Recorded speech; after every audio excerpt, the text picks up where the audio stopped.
ওম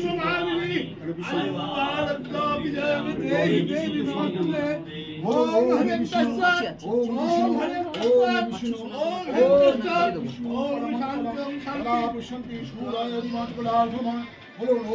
ওম বিষ্ণু বিষ্ণু ওম তদ বিষ্ণু পরমং পদং সদা পশ্যন্তি সূর্যায় দিবি চক্ষুরারতং সর্বমঙ্গলা মঙ্গলে শিবে সর্বার্থ সাধিকে শরণ্যে ত্র্যম্বকে গৌরী নারায়ণী নমস্তুতে। বিষ্ণু বিষ্ণু আশ্বিন মাসে কন্যা রাশিতে ভাস করে। ওম কৃষ্ণ পক্ষে দ্বাদশং দিনে কাশ্যপ গোত্র নব্বত দেব মণ্ডল কাশ্যপ গোত্রায় সুকন্যা কাশ্যপ গোত্র সুতপা এবং ছবি মণ্ডলী সর্বশান্তি রানী সর্বমঙ্গল কামনার্থে মা কঙ্কালী শ্রীচরণে পুষ্পাঞ্জলি দেবী কঙ্কালিকা। জয় মা জয় মা জয় মা কঙ্কাল কি। ওম মহিষাগ্নি মহামায়ে জয় মা জয় মা জয় মা কঙ্কাল কি। ওম মহিষাগ্নি মহামায়ে চামুণ্ডে মুন্ডমা। জয় মা জয় মা জয় মা কঙ্কাল কি। ওম মহিষাগ্নি মহামায়ে।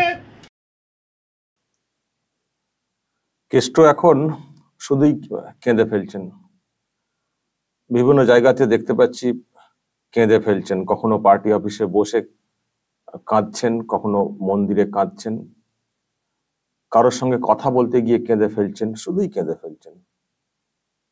যার চোখ দিয়ে জল কিন্তু সহজে বের হতো না, বের হওয়ার তো কথা না।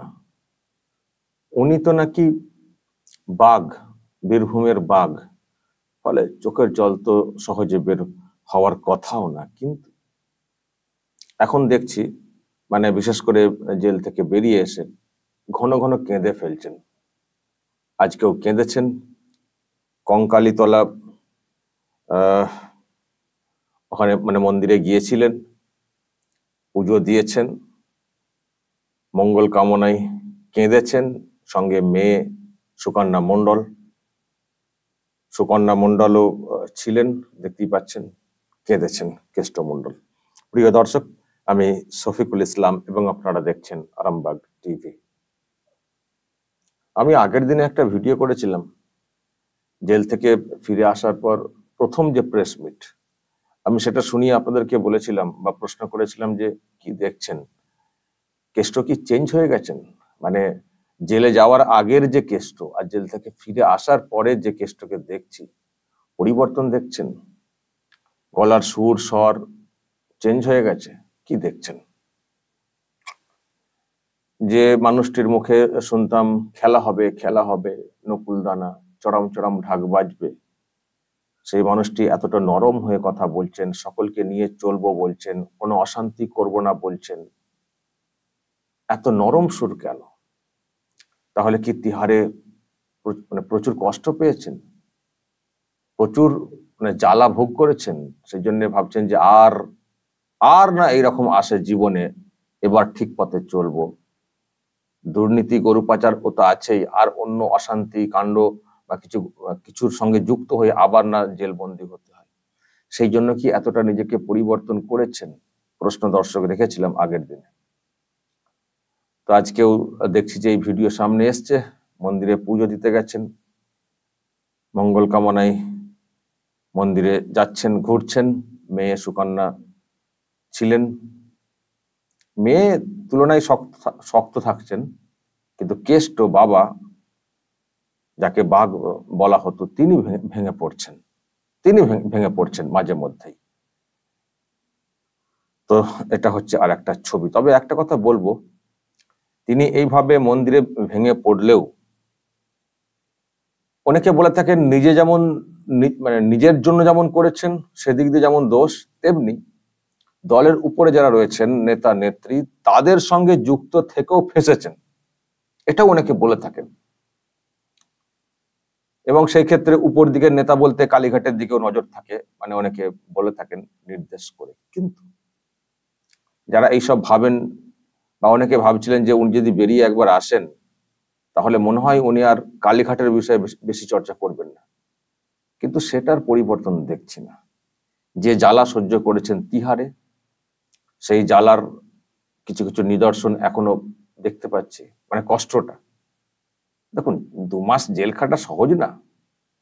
অনেকে বলছেন না যে বেল পেয়ে গেছেন, 2 মাস জেলটা সহজ না। আমরা তো ছিলাম, জেল এক একটা দিন জেলে মনে হতো 1 বছর, দিন কাটতে চাইতো না।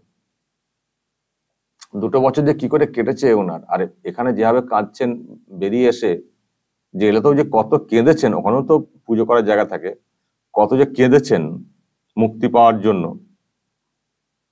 সেটা মোটামুটি আন্দাজ করে বলা যায় এখনকার দেখে।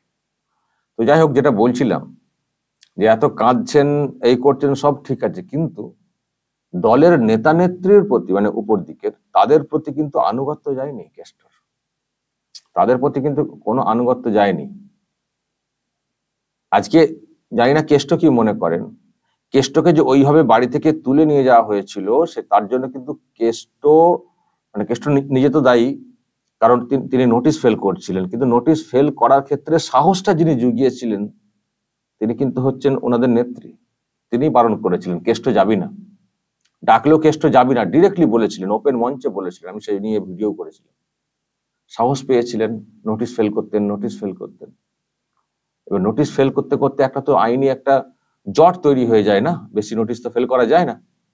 ব্যাস, বাড়ি থেকে তুলে আনার অধিকার পেয়ে গেছিল, আইনি জায়গা পেয়ে গেছিল, সিবিআই বাড়ি থেকে তুলে নিয়ে চলে আসছিল। ফলে ওই দিদির কথা শুনতে গিয়ে ওই রকম হয়ে গেছিল, তদন্তে সহযোগিতা না করা। তো অনেকে বলছিলেন যে মনে হচ্ছে বেরিয়ে এসে আর বেশি ওইদিকে ঘাঁটবেন না, কিন্তু দেখছি যে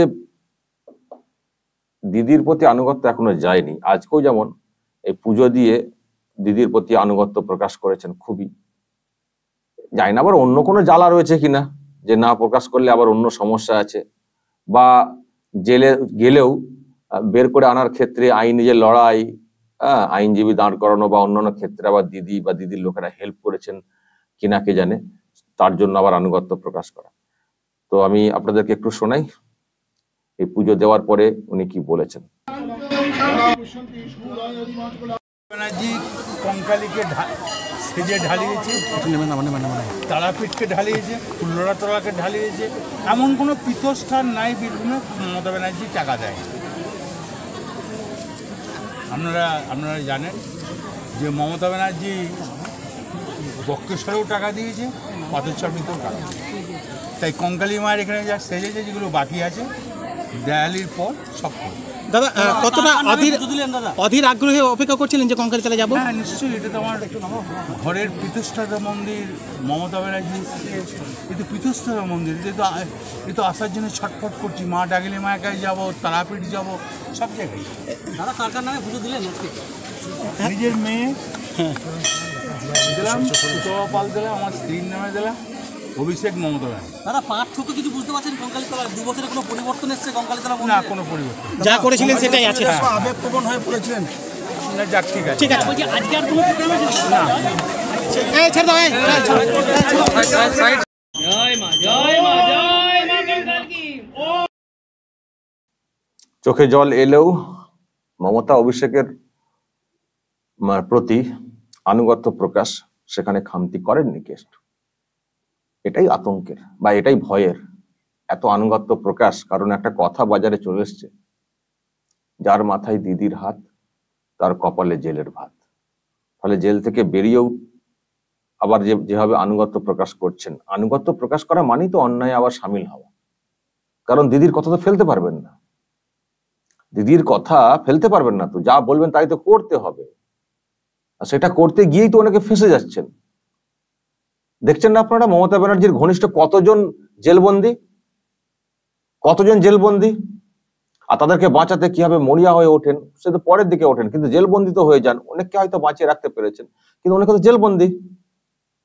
আচ্ছা, এত লোক কেন জেলবন্দি হচ্ছেন বলুন তো? তৃণমূল কংগ্রেসের এত লোক জেলবন্দি কেন হচ্ছেন? তাহলে কি নেতৃত্ব দিচ্ছেন, কি লিড করছেন? ওনার তো উচিত ঠিক মতো করে ঠিক পথে মানে পরিচালনা করা। তাহলে কি পরিচালনা করছেন? কেন কেষ্ট জেলে বন্দী ছিলেন? কেন মানিক ছিলেন? কেন পার্থ রয়েছেন? কেন জীবন কৃষ্ণ রয়েছেন? তাহলে আপনি যে নেতৃত্ব দিচ্ছেন, লিডার, কি লিড করছেন? সরকার চালাতে গিয়ে, দল চালাতে গিয়ে এত অভিযোগ, এত দুর্নীতির বিষয়টা কেন আসছে? যদি না আপনাদের তরফ থেকে কোনো আশকারা থাকে, কেন আসছে? প্রশ্ন উঠবে না? আপনারা যেমন যেমন বলেন তেমন তেমন তো চলেন নেতা নেত্রীরা। নিশ্চয়ই তেমন তেমন চলেন, সেজন্য আপনি এত মরিয়া হয়ে ওঠেন, এত সাফাই দেওয়ার চেষ্টা করেন। না, ও কিছু করেনি, সব জানেন আপনি। তাহলে এই সবগুলো হয় কেন? কোথাও কোথাও মনে হয় নিজের লাভ এবং উপর দিকে সন্তুষ্ট করতে কিছু কাজ করেন, তারপরে যখন ফাঁসার পজিশনে চলে আসেন তখন ইনারাই ফেসে যান, উপর দিকের লোকেরা বেঁচে যান। ফলে যদি আবার ওই বেশি আনুগত্য দেখিয়ে আবার বেশি চলতে থাকেন, নির্দেশ পালন করে এগোতে থাকেন, আবার ফাঁসবেন। যে ফাঁসা ফেসেছেন ওটা তো বেল, ওটা তো এখনো ক্লিয়ার না এমনিতেই, কিন্তু বেশি আনুগত্য দেখিয়ে ওই নির্দেশ পালন করতে যাবেন, আবার ফাঁসবেন, আবার কাঁদতে হবে, ঘন ঘন কাঁদতে হবে।